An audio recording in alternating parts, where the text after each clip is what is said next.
Bienvenue dans la pause fitness. Alors, ce podcast est réservé à ceux qui veulent améliorer leur nutrition, leur entraînement et aussi peut-être leur style de vie. Donc, pour tous ceux qui me suivent depuis quelques temps déjà, vous pouvez me laisser une petite évaluation sur la plateforme de podcast de votre choix. C'est ce qui m'aide le plus. Allez, on démarre l'épisode.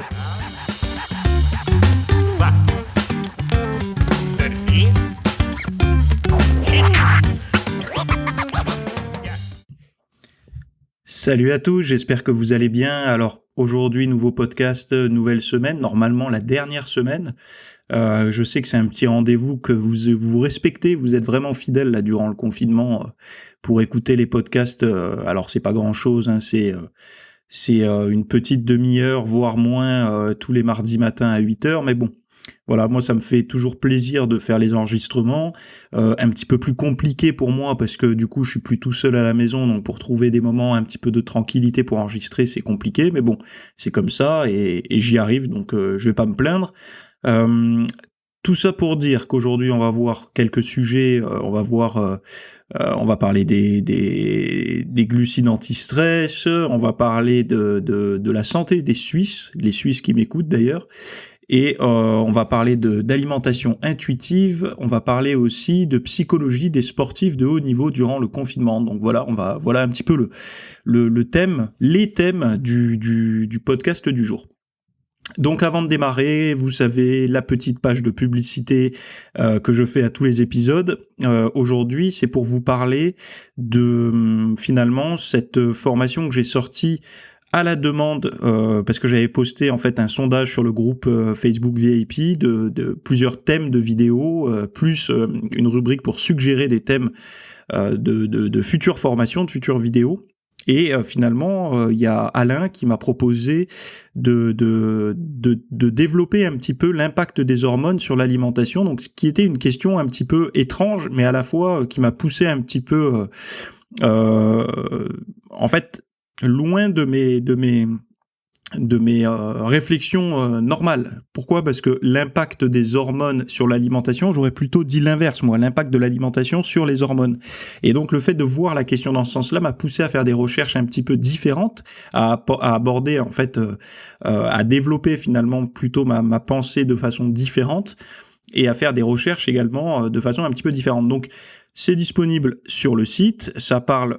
Pour la première vidéo, pour la première formation, on se base sur l'insuline et je vais pas vous rabâcher un petit peu tout ce que vous savez déjà sur l'insuline. Le but était de vous apporter des nouveautés et notamment la résistance à l'insuline au niveau du cerveau et pourquoi, comment, qu'est-ce qui se passe. On parle aussi des acides gras et enfin il y a plein de sujets comme ça qu'on traite ensemble et qui vont vous permettre d'y voir un petit peu plus clair par rapport à ça. Bon. Deuxième petite page de publicité. Alors publicité, là c'est plus publicité divertissement, on va dire. J'ai relancé, ça faisait longtemps que je l'avais activé, mais j'y allais jamais et en plus de ça, je ne le fournissais jamais. Là, j'ai décidé de faire autre chose, c'est que sur Pinterest, alors un réseau social qui en France est bien développé mais peu connu, en tout cas j'en entends peu parler, sur Pinterest, je partage en fait mes lubies. Donc c'est pareil, je vous mets le lien directement dans les notes de l'émission, là, directement. Alors je crois que le lien est tout en bas de toutes les notes. Mes lubies sur Pinterest et en fait voilà, j'ai fait plusieurs tableaux où j'ai trouvé des vieilles photos de muscu, il y a aussi mes toutes premières photos, il y a également des idées de cheat meal, des cheat meals que j'aime bien, donc du coup je les partage. C'est pas les miens, hein, c'est des choses inspirées, on va dire. Mais voilà, je trouve que c'est bien pour se détendre. Pour voir un petit peu des nouveautés. J'ai même mis les bagnoles de sportifs que j'aime bien, parce que vous savez que j'aime bien la bagnole, donc c'est pour ça, c'est mes lubies. C'est un petit peu plus style de vie, fitness et inspiration. J'ai mis pour hommes, mais bon, c'est pour hommes et femmes, hein. J'ai mis pour hommes parce que c'est en règle générale, c'est des choses qui sont un petit peu plus appréciées par les mecs, on va dire, les bagnoles de sport, etc. Mais bon, ça pourra convenir à tout le monde. C'était juste dans un souci de rédaction de thèmes et de tableaux. Voilà, donc on démarre le podcast directement par le premier sujet. Le premier sujet que j'ai noté et que j'ai mis de côté, c'est alors c'était un article de lanutrition.fr qui s'appelle Covid-19, c'est glucides anti-stress qu'il vaut mieux éviter. Alors la partie que j'ai notée de l'article, c'est ça. Alors des aliments apaisants mais risqués en période d'épidémie, mais en période de stress, ce n'est pas facile de s'en passer. La raison est qu'en élevant la glycémie, ces aliments jouent un rôle apaisant sur l'humeur. Ils favorisent le passage d'un acide aminé, le L-tryptophane, dans le cerveau. Celui-ci est le précurseur d'un messager chimique qui console, donc la sérotonine. Le problème, dit Elvire Nérin, c'est que leur consommation régulière nuit à la santé métabolique, elle favorise la prise de poids et augmente les risques de diabète de type 2 et de maladies cardiovasculaires. 3 conditions qui exposent à un risque élevé de complications en cas de Covid-19. Bon, ils vont peut-être un peu loin, mais ça a été montré qu'il y a des facteurs de risque pour les personnes qui ont des prédispositions ou qui sont déjà atteints de ces maladies-là. Évidemment, vu qu'une des causes, un des responsables, alors moi je dirais pas les glucides à proprement parler, je dirais plutôt le surpoids et l'inactivité. Donc le surpoids est conduit par quoi ? Par, on va dire, l'inactivité physique ou le manque d'activité physique additionné à une alimentation déraisonnable, dérégulée, antiphysiologique, je sais pas, enfin c'est pas des mots, c'est des mots barbares on va dire, mais en fait manger mal et ne pas assez bouger, ça prédispose au diabète. À l'inverse, on peut s'en protéger en améliorant un petit peu sa sensibilité à l'insuline, en faisant du sport, en étant moins stressé et en mangeant correctement. Et évidemment, les glucides à haut index glycémique, de toute façon, personne ne les recommande. Enfin, je pense pas qu'aujourd'hui, il y en ait qui vous recommandent encore d'en consommer, même chez les sportifs, à moins que vous soyez sportif d'endurance et des petites collations sucrées durant l'entraînement, pourquoi pas. Mais même ça, moi, je suis plutôt contre, parce que j'ai pas vu de données là-dessus, mais je l'ai déjà dit dans un autre podcast, mais ces idées de glucides pendant l'entraînement, si on s'entraîne souvent, ça fait quand même souvent du sucre dans la bouche et du sucre dans la bouche régulièrement. Est-ce qu'on s'expose pas un petit peu plus au risque de carie ? Je sais pas, j'ai pas vu de recherche là-dessus. Peut-être que quelqu'un pourra me dire le contraire et qu'il y a pas de risque. Moi, je suis un peu bête et discipliné à l'ancienne et pour moi, le sucre pour la santé bucco-dentaire, c'est pas top. Donc voilà, c'était une petite review de cet article-là. Que je trouve intéressant dans le sens où il approche le problème de manière un petit peu différente pour peut-être aider et sensibiliser les gens aux index glycémiques élevés, puisque là l'avantage c'est que ce qui est intéressant de voir, c'est que souvent les bons réflexes alimentaires, pourquoi ils ne sont pas adoptés ? Parce que les avantages ou les risques à suivre telle ou telle recommandation sont plutôt du moyen long terme. Donc on va pas avoir d'impact direct. Alors que là, ils jouent sur un impact direct, qui est la contamination par le virus, et pour proposer quelque chose qui, normalement, on est censé s'en préoccuper pour du long terme. Et voir peut-être que ça va sensibiliser certaines personnes. En tout cas, voilà, je pense que c'est une petite approche qui peut être intéressante et de voir que aussi cette fameuse relation entre IG élevé, passage du tryptophane au niveau du cerveau et donc précurseur de sérotonine, donc on se sent bien, etc. Ça peut être un cercle vicieux et une forme à terme en fait de création d'une boucle de plaisir par le sucre rapide, anciennement appelé sucre rapide, mais maintenant on appelle plus ça des glucides à IG élevé. Voilà. Bref, on va parler un petit peu pour nos amis les Suisses, alors qu'ils nous écoutent. Salut à tous les Suisses. Alors là, c'est un article de planetsanté.ch qui dit que les Suisses se portent plutôt bien. Si l'on en croit les données de la dernière enquête suisse sur la santé menée par l'OFS en 2017, 85% d'entre eux ont déclaré être en bonne santé, un chiffre qui ne doit pas faire oublier que des fortes disparités sociales existent. L'obésité, par exemple, touche bien plus de personnes qui ne sont pas allées au-delà de l'école obligatoire, donc 21% des personnes testées, que celles qui ont une formation supérieure, donc 8%. Le surpoids reste un enjeu de santé publique dans les pays, puisque 39% des hommes et 23% des femmes présentent un excès de poids. Alors là, il se base sur l'index de masse corporelle, IMC, entre 25 et 30. Les femmes ont une alimentation plus saine que les hommes pour 28%. alors non, 28% consomment les 5 portions de fruits et légumes recommandées quotidiennement, contre 15% seulement chez les hommes. La consommation de viande a également diminué parmi les femmes suisses, seuls 10% mangent de la viande quotidiennement et 6% n'en mangent jamais. Alors moi, là, dans cet article, je voulais juste noter ce lien qu'il y a entre l'obésité, par exemple, touche bien plus les personnes qui ne sont pas allées au-delà de l'école obligatoire. Donc en gros, je sais pas en Suisse comment c'est, mais en France, l'école obligatoire, c'est quoi? C'est jusqu'au collège de mémoire. Enfin, je me rappelle plus. Ça doit être jusqu'au collège, je crois. Et après, enfin, tous ceux qui vont au-delà, on va dire que on va prendre. Ah non, et formation supérieure, je pense que c'est après le lycée. Enfin bon, bref. Ces gens-là sont plus touchés, ceux qui vont pas au-delà de ces études-là, que les personnes qui font des formations supérieures. Alors, j'avais partagé de mémoire pas un article, mais un reportage sur Arte qui n'est pas ce reportage complètement étrange qui est sorti sur la muscu récemment sur Arte. Je pourrais en faire un commentaire d'ailleurs. Mais c'est un reportage qui est sorti sur l'obésité et qui montrait clairement que dans les endroits où il y avait le moins d'argent, on va dire les choses comme elles sont, eh ben il y avait de plus en plus de surpoids et ben il faut peut-être voir ça l'attaquer sous un autre problème, c'est que je pense que ces personnes-là ont une responsabilité individuelle supérieure, c'est-à-dire que quand on n'a pas des parents qui ont une éducation au niveau de l'alimentation ou du sport, etc., on a une plus forte responsabilité personnelle vis-à-vis de sa propre santé. Donc du coup, il faut plus se prendre en main, il faut plus chercher, il faut plus être curieux, malheureusement, parce qu'on a moins de chances que les bonnes notions nous soient données par notre cercle social ou par nos parents et autres, etc.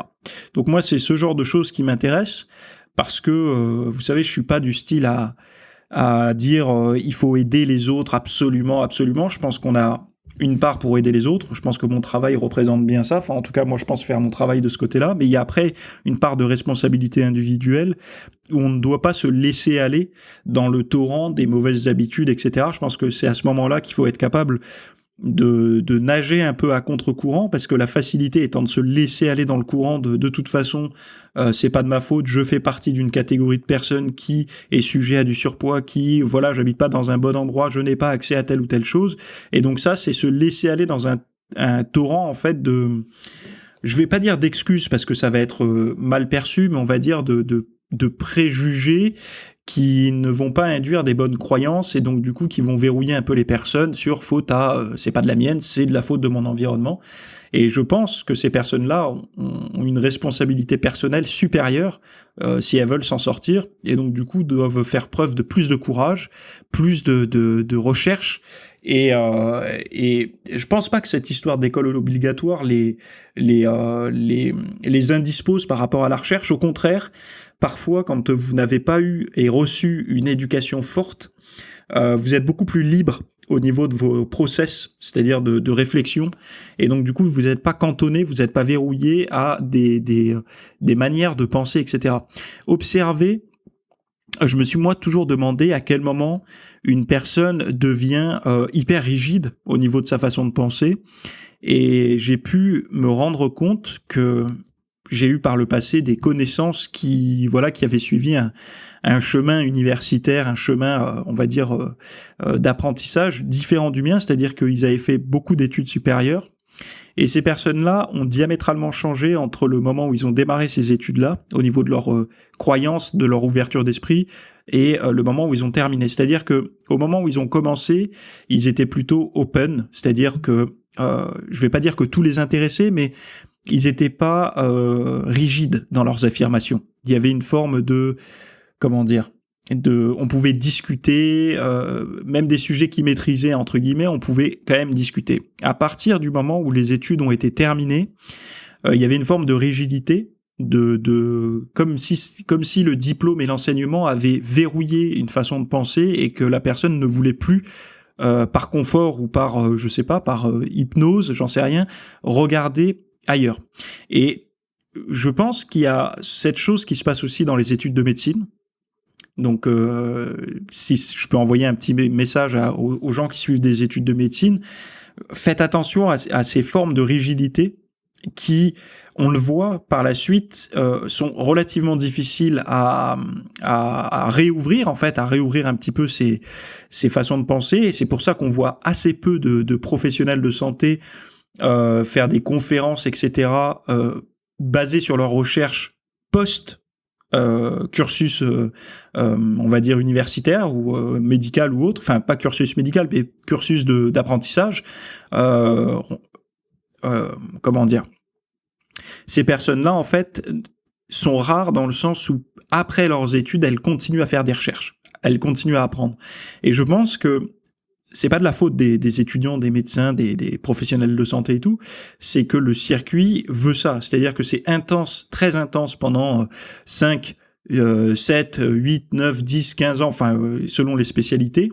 C'est très intense et qu'après, diplôme étant accroché au mur, il y a une forme de « c'est bon, je peux me reposer sur mes lauriers ». Et à l'inverse de la personne qui démarre sans ça, c'est-à-dire que la personne qui n'accroche jamais un diplôme à son mur sera toujours en quête finalement de l'accrocher, et là c'est un peu de la psycho que je fais, mais sera toujours dans cette quête d'accrocher un diplôme qui n'arrivera jamais, si elle suit jamais d'école qui va lui amener un bout de papier à encadrer. Mais en tout cas, ça va toujours dans ça a un nom, je vais pas dire que c'est un syndrome, mais cette façon psychologique de voir les choses, c'est plus ou moins le syndrome de l'imposteur, en fait, qui voudra toujours en faire un petit peu plus pour se faire valider. Et je pense que on retrouve plus ou moins ça à toute petite échelle chez les personnes qui sont voilà issues des gens qui n'ont pas été très loin après l'école obligatoire.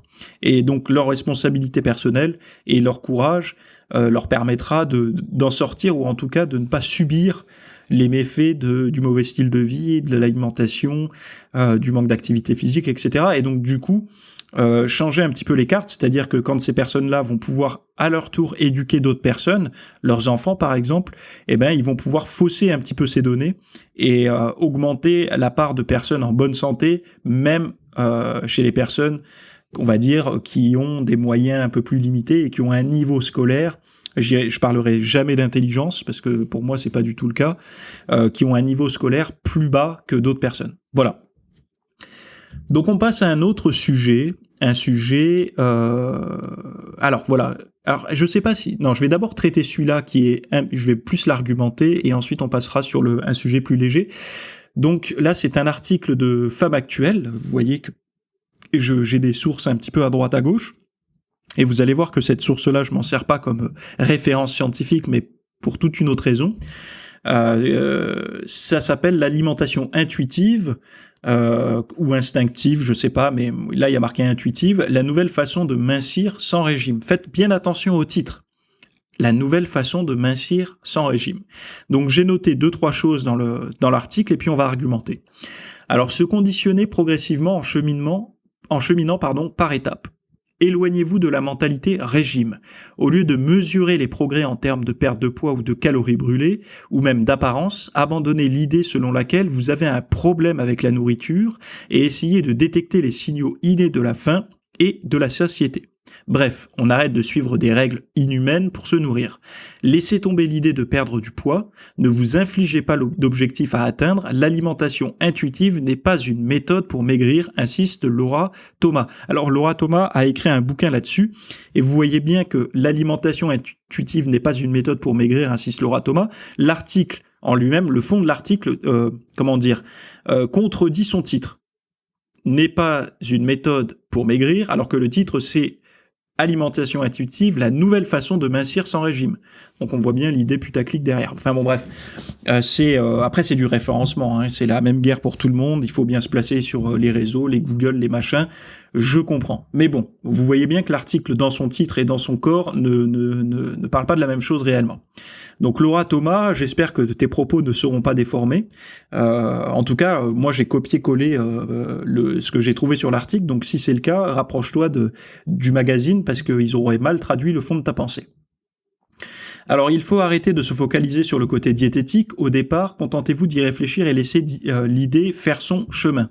En fait, la perte de poids est un effet secondaire et se fera naturellement après le déconditionnement, à partir du moment où on ne fera plus de fixette sur son assiette et la peur de grossir. N'excluez pas d'aliments, sauf pour des raisons religieuses ou éthiques ou à cause d'allergies, précise l'experte, sinon c'est la porte ouverte aux frustrations et au craquage. D'où le phénomène yo-yo et la spirale des régimes. Soyez indulgente avec vous-même, ou indulgent, parce qu'il y a des mecs aussi qui ont des problèmes avec ça. Laura Thomas emploie même le terme d'autocompassion et rappelle que le processus qui mène à la liberté de manger est difficile car il faut se défaire de nombreuses années de conditionnement. Allez-y progressivement, rassure-t-elle, cela vous aidera à cultiver la curiosité plutôt que le perfectionnisme. Apprenez la patience, dans l'alimentation intuitive, il n'y a pas d'erreur, de bêtises ou d'échecs, seulement des moments d'apprentissage, affirme l'experte. Les personnes qui me consultent me disent toujours qu'elles ont raté leur régime ou qu'elles ont échoué. Au lieu de vous réprimander, demandez-vous quelles leçons vous pouvez en tirer de cette expérience. Alors, Laura a plein de bonnes intentions avec son régime et je suis d'accord à 100% avec plein de ses affirmations. Moi, je mets juste un petit bémol sur la période de transition. Je trouve que l'alimentation intuitive est très bonne à partir du moment où on est bien câblé. Qu'est-ce que veut dire bien câblé ? C'est avoir construit une certaine réflexion autour de l'alimentation, autour de l'activité physique et autour de la psychologie. Pour moi, ce sont les trois axes en fait. Psychologie, réussir à comprendre un petit peu comment on fonctionne et comment fonctionnent les autres. Nutrition, comment le corps fonctionne et comment le corps peut dysfonctionner.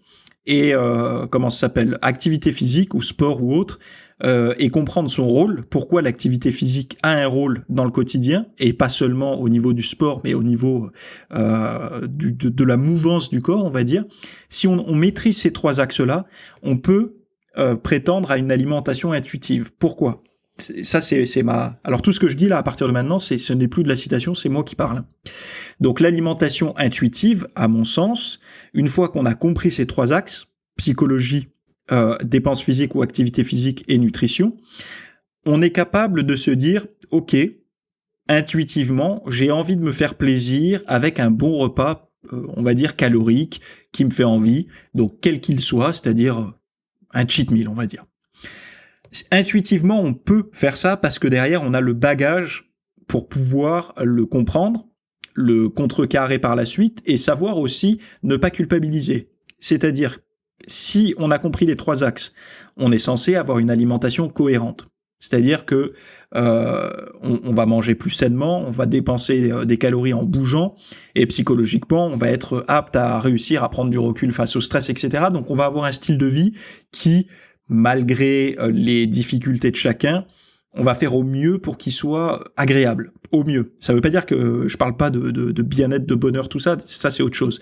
Mais on va faire au mieux avec nos outils pour que ce soit agréable. À partir de là, l'alimentation intuitive peut devenir intéressante, on peut se faire plaisir et on peut se laisser attirer par tel ou tel aliment parce que logiquement, le reste du temps, on est conscient des bonnes pratiques et donc du coup, on s'alimente correctement. Je pense pas que ce soit possible, malheureusement, ça c'est mon point de vue personnel, je ne pense pas que ce soit possible dans l'autre sens, c'est-à-dire d'avoir une alimentation intuitive quand on n'a pas les bagages nécessaires. Parce que, pour beaucoup de personnes, si je dis à une personne qui n'est pas du tout éclairée au niveau alimentaire, je lui dis, maintenant tu vas manger exactement comme ton cerveau te propose de le faire. Donc la personne va avoir envie de sucrer, elle aura peu de chances de se tourner vers un fruit. Elle va avoir plus de chances de se tourner vers le sucre qui l'a conduit au surpoids par le passé, le sucre, les graisses, l'excès calorique, etc. Tout ce qui l'a conduit en surpoids, tout ce qu'elle a aimé, puisqu'il faut pas oublier que si elle est en surpoids, elle a consommé certainement des aliments qu'elle aimait et qui lui étaient nocifs par manque de connaissances. Donc elle est pas responsable de ça. Elle est responsable, mais indirectement. Et donc du coup, elle va être attirée intuitivement, instinctivement par des aliments qu'elle aime, donc potentiellement qui l'ont conduit au surpoids. Donc je pense qu'il y a d'abord un travail éducatif à faire et de compréhension. Donc éducatif ne veut pas dire obligatoirement à l'école ou autre. Je parle bien de recherche personnelle pour comprendre un petit peu comment tout fonctionne. Et ensuite, instinctivement, la personne, quand elle aura fait un petit peu... moi, je suis convaincu qu'il y a d'abord une phase de, pas de privation, mais de minimaliste diététique. Qu'est-ce que j'entends par le minimalisme diététique ? Je ne sais même pas si ça existe ce terme-là, mais en tout cas, si ça n'existe pas, je vais le hashtaguer, le copyrighter.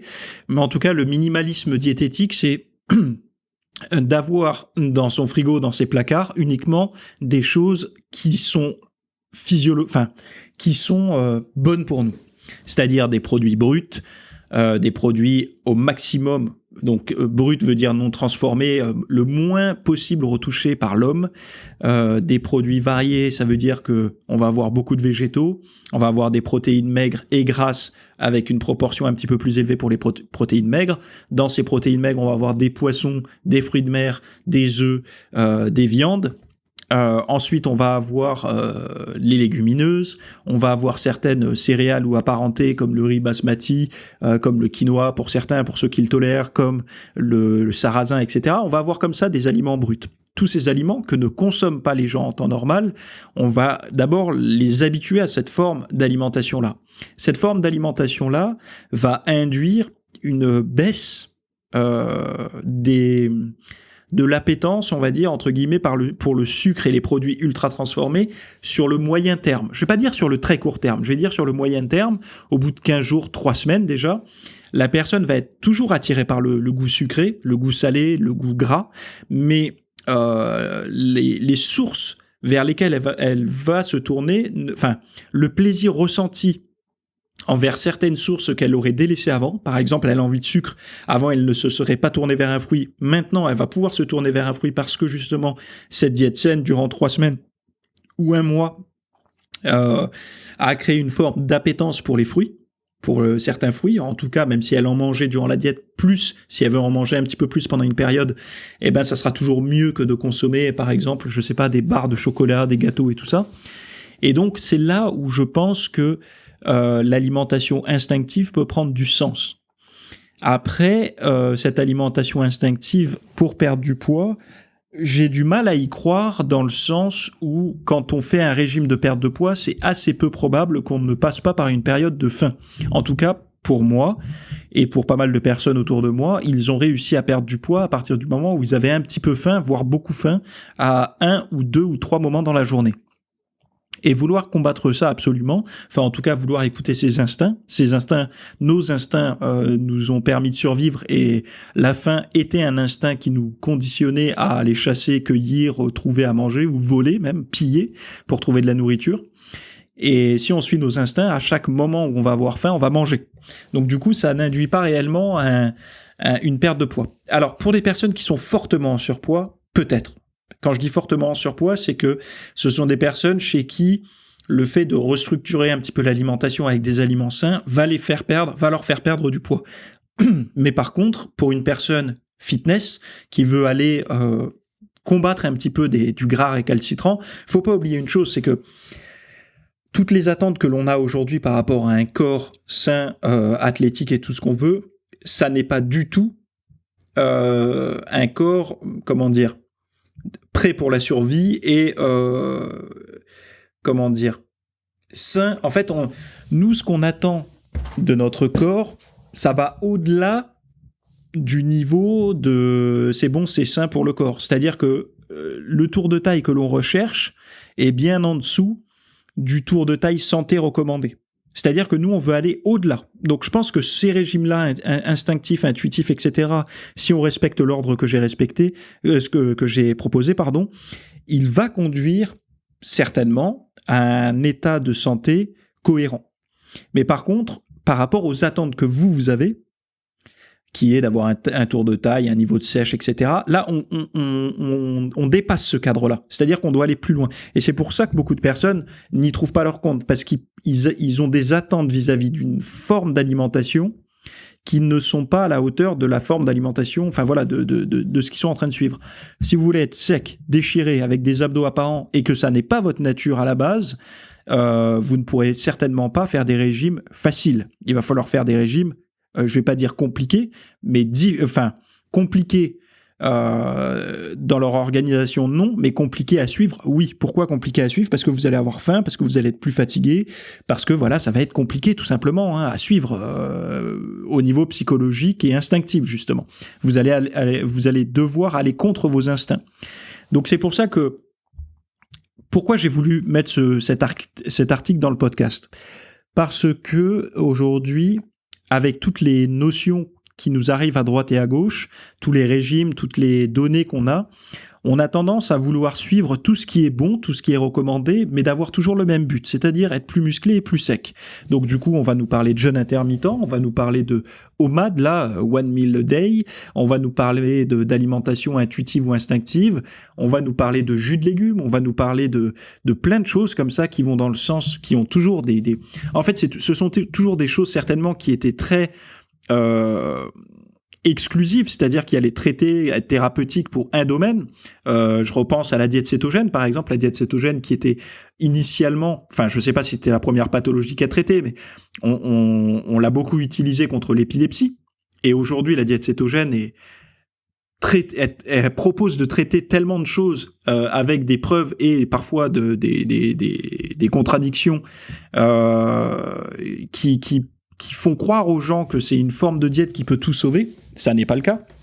Et d'ailleurs, je déconseille aux gens de suivre une diète cétogène si c'est pas nécessaire au niveau thérapeutique ou autre. La diète cétogène, pour moi, peut être utilisée pour perdre du poids et a été utilisée bien avant que j'en parle par des bodybuilders à l'ancienne pour être sec, mais ça n'est pas une diète de toute une vie. Enfin, en tout cas, si on n'y trouve pas des avantages réels au niveau santé, au niveau physique, au niveau énergie et tout, non, c'est que c'est pas forcément fait pour vous.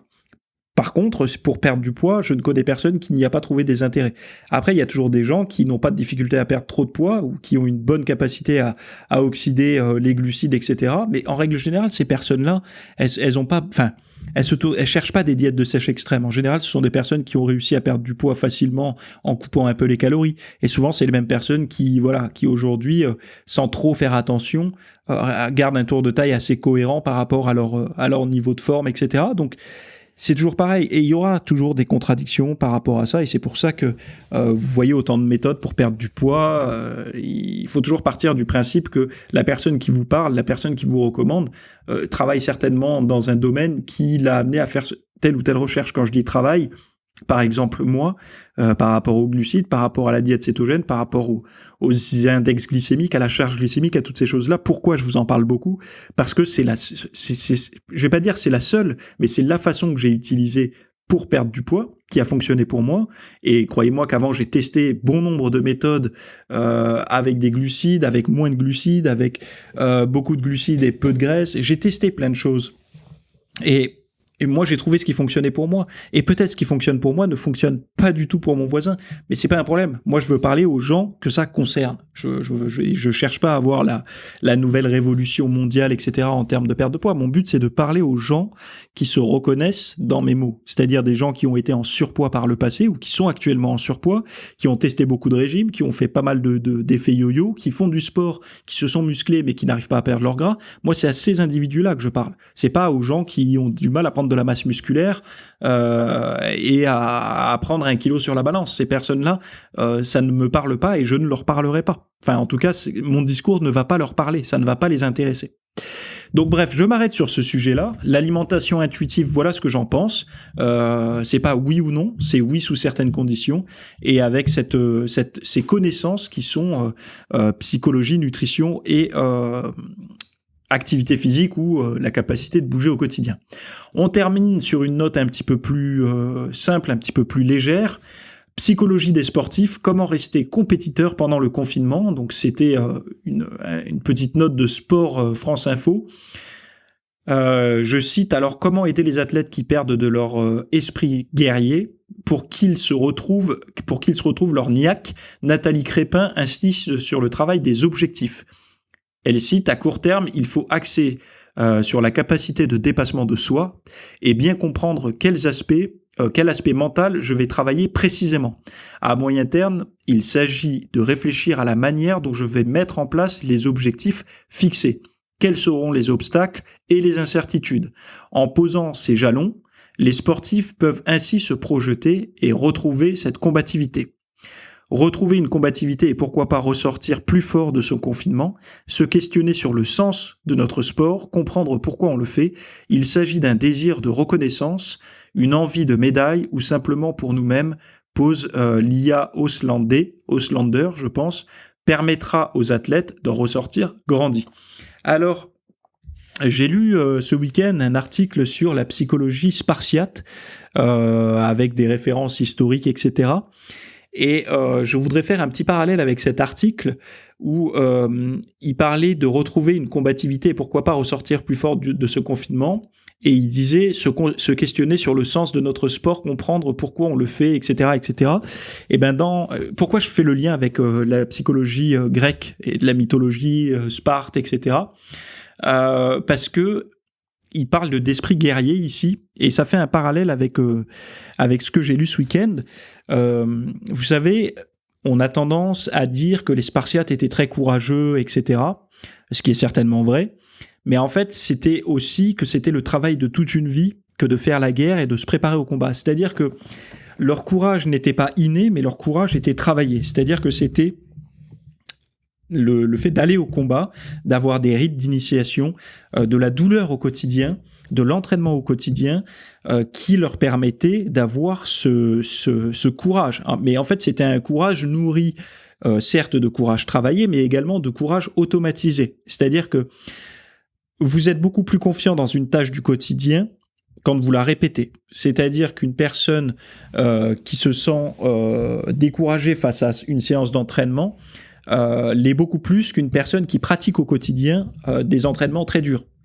Pourquoi ? Parce que cette personne-là est habituée, elle sait qu'à telle heure elle s'entraîne, elle sait ce qui l'attend, elle sait comment elle va en ressortir, elle sait comment elle va dormir, elle sait comment elle va avoir faim, elle sait tout par rapport à ça. Elle le maîtrise tellement dans les moindres recoins que c'est plus une question de courage de s'entraîner. Elle a tous les bagages, elle maîtrise l'intégralité des états émotionnels qu'elle va avoir, des états physiologiques qu'elle va ressentir, de sa qualité de sommeil et tout ça. Et en fait, par rapport aux Spartiates, ce que je voulais dire, c'est que avant les combats, les chefs de rang, si je peux dire ça comme ça, faisaient en sorte de maintenir occupés les soldats, parce qu'il avait détecté que si on les laissait un petit peu trop penser, ça faisait naître de l'anxiété. Donc il fallait les occuper. Certains se coiffaient, se coupaient les cheveux, d'autres faisaient des séances d'entraînement, même la veille des guerres, des gros combats. Le but était de les maintenir occupés en permanence pour pas qu'ils aient le temps d'avoir une forme d'anxiété qui naisse. Et donc là, je trouve que ça fait pas réellement écho avec cet article, dans le sens où on parle de se questionner sur le sens de notre sport, comprendre pourquoi on le fait, s'il s'agit d'un désir de reconnaissance, une envie de médaille ou simplement pour nous-mêmes. Et là, je pense pas que ce soit une bonne idée d'avoir beaucoup de réflexion dans un moment comme ça, parce que pour moi, le sport reste une façon de jouer, donc de s'amuser. 2, une façon de se percevoir un petit peu, et là, attention à ce que je vais dire, parce que ça pourrait être mal perçu, on est tous égaux, etc. Mais moi, je pense que d'être musclé, en bonne forme physique, plus fort, etc., permet à l'être humain, quel qu'il soit, de se sentir légèrement supérieur à son voisin, et ce côté légèrement supérieur à son voisin lui permet d'avoir une petite sécrétion de sérotonine qui lui fait se sentir bien, mieux, avec une meilleure estime de soi. C'est mon point de vue personnel, c'est un petit peu développé dans certains ouvrages, mais ce côté sportif, combatif, où on essaye toujours d'être un peu meilleur, un peu mieux, nous permet de nous sentir plus confiants. Et d'aller au-delà de ça, de chercher à trop travailler là-dessus, pourrait conduire à abandonner finalement, à se rendre compte que c'est futile et que pourquoi faire ça et rentrer dans des débats complexes, psychologiques, etc. et pour certains les faire abandonner. Moi je pense que il faut pas combattre ce genre de choses. travailler un petit peu l'ego, etc. Pour moi, c'est pas forcément des mauvaises choses. De chercher à être meilleur que soi-même et meilleur que son voisin, pourquoi pas, dans la limite du raisonnable et dans la limite où on cherche pas, que ça devienne pas pathologique et nocif. Toujours pareil, ce sont les extrêmes qui sont négatifs à mon sens, mais se pousser légèrement vers le haut à l'aide de ses collègues ou d'une petite compétition, par exemple sur les réseaux sociaux pour un challenge de pompe ou autre, moi je trouve ça plutôt productif. Enfin, en tout cas, ce sont des choses que j'aime bien me mesurer, savoir où j'en suis en fait par rapport aux autres, et trop se poser de questions. Moi, ça me renvoie à ce que j'ai lu par rapport aux Spartiates, qui eux faisaient en sorte, en tout cas, on faisait en sorte de les occuper pour qu'ils n'aient pas à trop se poser de questions et à devenir anxieux. Donc voilà, c'était la dernière partie et la dernière petite réflexion psychologique par rapport à l'article que j'ai lu. Je vous rappelle encore une fois que tout ce dont j'ai parlé au début du podcast, alors la formation sur l'insuline, les impacts sur le cerveau, etc., la résistance à l'insuline au niveau cérébral et tout, vous avez le lien dans la description. Si vous voulez voir mes lubies sur Pinterest, les cheat meals, les machins, c'est pareil, vous avez le lien directement en description, et je vous ai fait un package de tout un tas de choses à voir pendant le confinement, qui est bientôt terminé, enfin en tout cas pour une majorité d'entre nous.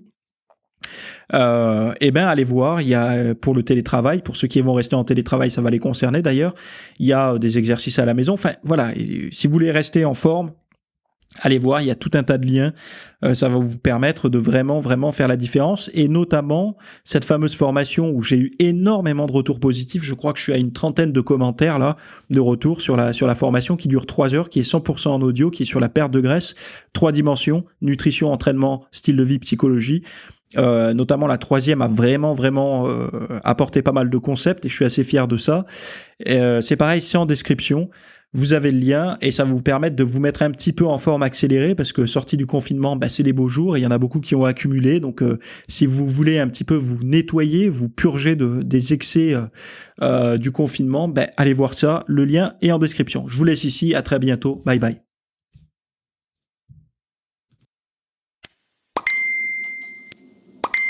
Non, ne t'inquiète pas, c'est pas chez toi que ça sonne, c'est ici. En fait, c'est juste pour attirer un petit peu ton attention et te dire que tu as devant les yeux, en description de cet épisode, plusieurs liens, dont un pour aller noter mon podcast avec des petites étoiles sur la plateforme que tu préfères, iTunes, je sais pas quoi, Spotify, etc. Mais également, tu peux aller retrouver tous les liens que j'ai cités dans l'épisode. J'ai essayé de faire des descriptions avec tous les liens, comme ça au moins ça vous donne des accès directs à toi et à tous ceux qui m'écoutent, de manière à pouvoir trouver directement le contenu. Donc voilà, j'espère que cet épisode t'a plu. N'hésite pas à t'abonner sur la plateforme de podcast que tu préfères. Et c'est toutes les semaines à 8h du matin, le mardi. Bye bye.